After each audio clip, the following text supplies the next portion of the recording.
That's how I was the man. Okay. And what field was Crack cocaine, powder, weed. And how'd you get started in that? Fighting dogs. Like animals? Dogs. I don't think I've ever heard anybody tell me that they got into the drug game through dogs. When you fighting dogs, you meet all the dudes with the work. Okay. When you meet all the drug dealers with the work, you start networking, building relationships. And from there, you get a plug, and you bring that plug back to your neighborhood of what the other dope boys want. So, is it saying that you never were someone standing on the corner selling drugs? No, sir. You started in the middle of this game. Yeah, I started basically at the top. Yeah, you was the distro when you Yes, sir. started. All right, okay. How much drugs would you say you brought? What were you bringing these? Well, my plug was coming from Cali, and the most bricks I got at one time was 25. 25. Yes, kilos. 25 kilos. So how many kilos a week would you say you moved? 50 a month. It was coming in every 2 weeks. 50 a month. Which nets what type of profit for you? Depends on the market. Everybody's price is different. So you country boys get a higher price than the city boys. So it fluctuated. But off each brick, about $5,000-6,000. So you're making net profit about $500 a brick. That's on the whole, but you break it down and get more about a 10. So it's all different. Now, this is an assumption for me. Okay. Is it breaking it down? Does that put more hands in the game? It does. Is that also more dangerous? It's dangerous either way it go. Okay. A bullet is a bullet. Whether you selling a sack or you selling a brick. Okay. I did a piece on a gentleman in North Carolina who was really into heroin, and his name is Ike Atkinson. Ike Atkinson, probably one of the greatest dope dealers in the history of this country, because Ike Atkinson was bringing in China White from Asia.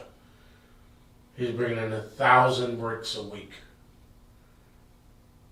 99% pure. Yeah. Yeah, you see what I'm saying? Yes, sir. He only dealt with 10 people his whole time. He had 10 guys in 10 different cities, and he supplied them with 300 bricks a week, because he turned that 1,000 into 30,000 bricks. All right? Is that the way you ran your operation, where you had limited exposure, or did you deal with people all through? I had limited exposure. I mostly deal with my neighborhood, and they're distributed from there. I had a couple of outsiders that I would deal with personally, but they was coming to get a whole one. Okay. What is your personal feeling today about the drug business and people who's in the drug business? Well, the people who's in it, I can't judge them, but the drug business itself is part of the number one issue with our community being as impoverished as it is. The drug, whether it be alcohol, tobacco, crack, or what have you, it's a problem with the stimulants. We are, as a whole, we are addicted to things such as that. And the people who distribute it, by any means necessary, you're going to take care of your family. You're going to survive. So however you do that, that's on you. But for me now, hey, I choose to do otherwise. I want to build up my community and my people. How long was you in the game before you were arrested? I was in the game about 3.5 years. And in the 3.5 years, how much money would you say you touched? A couple meals. Were you able to invest your money, or was your money went on? I don't know if you remember the movie Baby Boys. There's a thing called Guns and Butter. Yeah, I remember. You remember Guns and Butter? Yeah, I remember Guns and Butter. Yeah, I was able to invest a little bit of it, but the investment was like shell companies, the barbershop, tow trucks. But the 3 houses, only 2 survived, but when I caught my murder charge, everything pretty much was liquidated and went to lawyer fees and sustaining the family while I was fighting this murder trial for a year. So, what you saying? All that money that you made, Up in smoke. Up in smoke. Other people benefited. Absolutely, yeah. Hot rods went for half price. It was it was already been written. History repeats itself, but you never think it happened to you. Tell me about the day that they arrested you. Well, I turned myself in. Okay. Tell me about that day. That was the longest day ever for me. Just to ride to the jail, knowing I'm finna go turn myself in, and not knowing whether or not I was gonna ever get a bond or return back to society. It was really like heartbreaking. My wife had dropped me off, and I can remember walking in that door, looking back at her until I got this. But in the whole time I didn't. But I had to put on.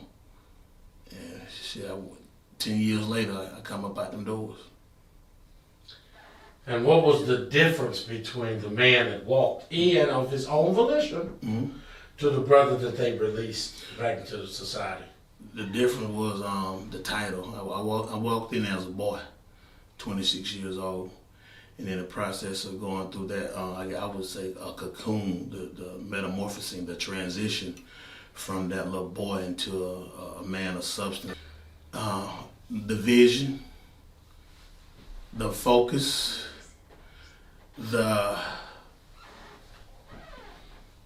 determination to make all my wrongs right. Do you feel like you owe your community? Absolutely. Okay. That's strange to hear, because this is the me, myself, and I generation. Oh yeah, definitely. So when you hear a brother in your 40s? 46. 46 saying, I owe my community. Why do you say that? Yeah, it's not about what you eat in life, it's about who you feed. And being born in a broken, dysfunctional, resource depleted community, and look around and see everybody finding the comfort in such an environment is heart-wrenching, that we would have to settle for something like that as a people, as a whole. And for me to go inside of that prison and get conscious, and to be looking out that window for 10 years to see my people still in that same environment comfortably. It was my duty to come back and raise awareness and bring the resources that's needed, as well as the love that is rarely displayed in the hood, other than giving you a pack to come up, buying you some pussy to settle your urges, or letting you drive a car that was put together with dope money. It's all kind of things that entrap brothers and sisters to a life of nothingness. And me being stripped butt naked, broken, and depleted of all my finances, and to look up and have to stand on my merit, my principle, my own integrity, made me a pillar as well as a monster. And I thank God for every day I spent behind the walls.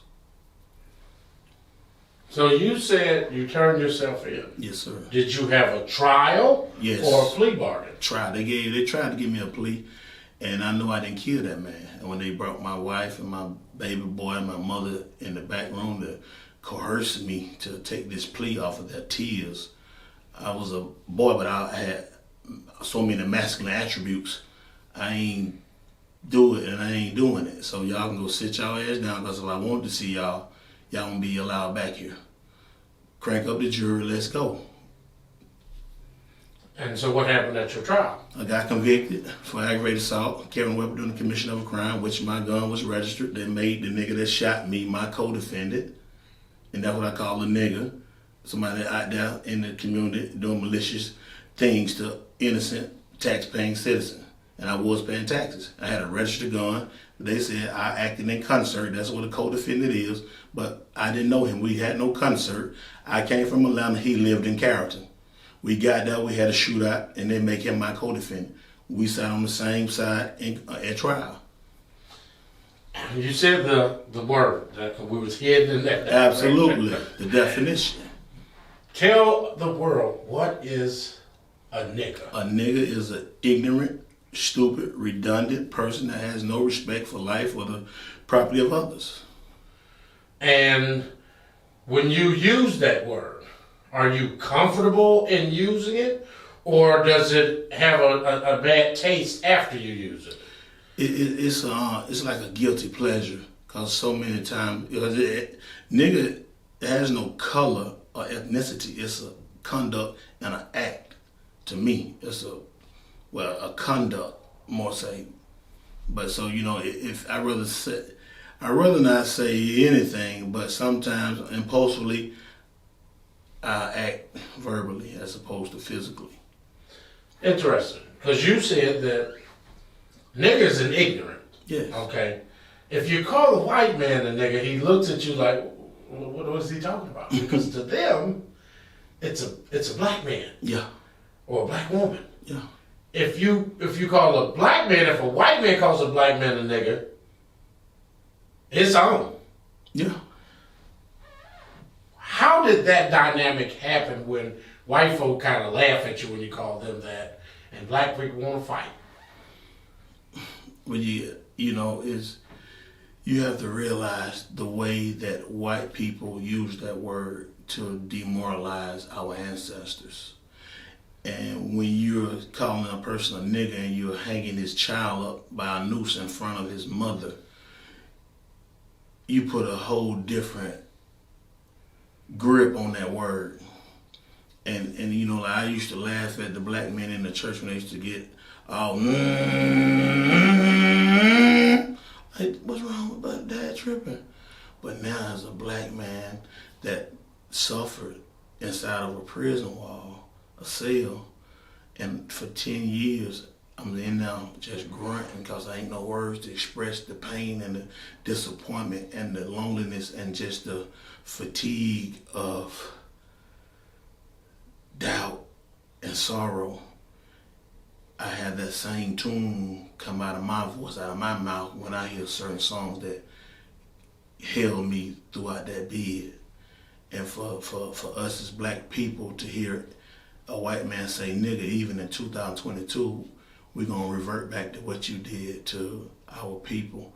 And if you molest my child, my uncle, my granddad, or my grandmother, and I see you 10, 20 years from now, I'm gonna revisit your actions. So it's pretty much the same thing. Some shit you'll just never get over, but you can tolerate, but it's gonna always be in the back of your head, I wish you would.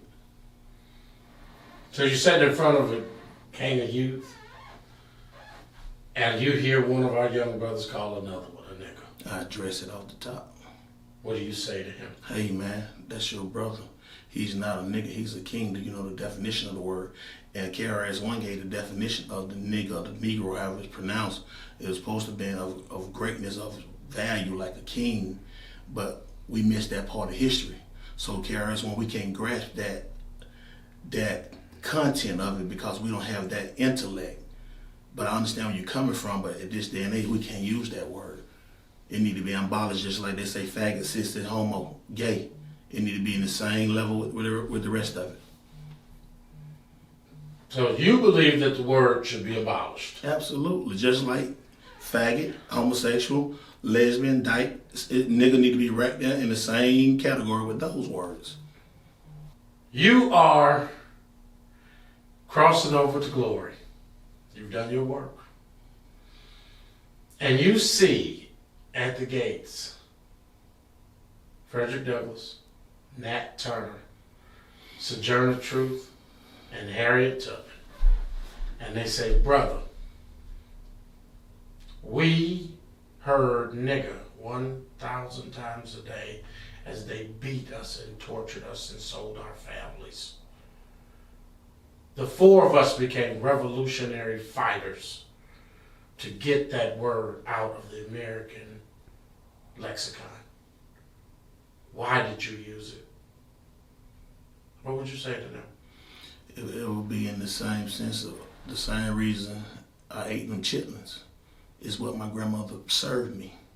And I respectfully ate it and grew from it and grew away from it, just like now. That's a great answer. Push come to shove, I eat some chitlins again before I die. This is an opportunity for you to say who you are and what you feel about race, nigger, and the dope game. What would you say to the people? Race, in all aspects, get your own pace. Because it don't matter what color you are, or what neighborhood you're from, what you ate, or what you rejected. It's all about what you accept as a human being. And for it's just the dope game, hey man, whatever you gotta do to get where you're going, by all means do it. But don't hurt nobody, don't lie. Respect life. Make your brother's blood, whether he white, Mexican, or Chinese, make that blood the most precious thing on earth. Stand up for what's right and protect the women, the children, and those who can't protect themselves. And speak up for those who don't have a voice. By all means, raise your damn children. And finally, the community that you sold dope in was what? Fairburn, Georgia, called Lightning. Fairburn, Georgia. What would you say to the people that see you come back to Fairburn and say, oh, that's that nigga that sold that dope to our kids?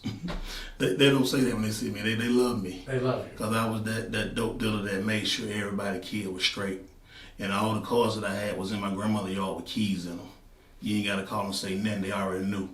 So I grew up poor, and my partners grew up poor. So when I got it, we got it. So when they see me, it's all love. But when I do go back, you know, hey man, what you need? How can I help? It almost sounds like a destructive Robin Hood. Absolutely. Is that fair to say? Absolutely. Control chaos. You're doing good for other people and not knowing those you're harming. But the thing about selling drugs is it's a fair exchange. I ain't going in your bank account. I ain't breaking in your house. You got addiction. I got the substance. It's like you tricking off. You want some head, you gonna go pay a prostitute. You want some egg, butter, grits, you go into Walmart. Everything got a tax on it about what you want. So is it unfair for a black man to be in prison for 30 years for selling a commodity that was wanted by another man, while Merck, Pfizer, Johnson & Johnson Pharmaceuticals are selling this exact same dope and getting billions of dollars? But the thing about it is, all those companies that you name have a LLC and they doing it the right way. Just like I can't understand how you selling weed in 2022 without a CBD license, when you can get the same amount of pounds with a receipt and traffic them from California to Georgia with no repercussions. But you go up there with your bag money and buy the same 20, 30 with no license and you get pulled over and then you got trafficking. Use a dummy. Wake up, brothers. My name is Travis Barber from Fairburn, Georgia, and I approve of this message.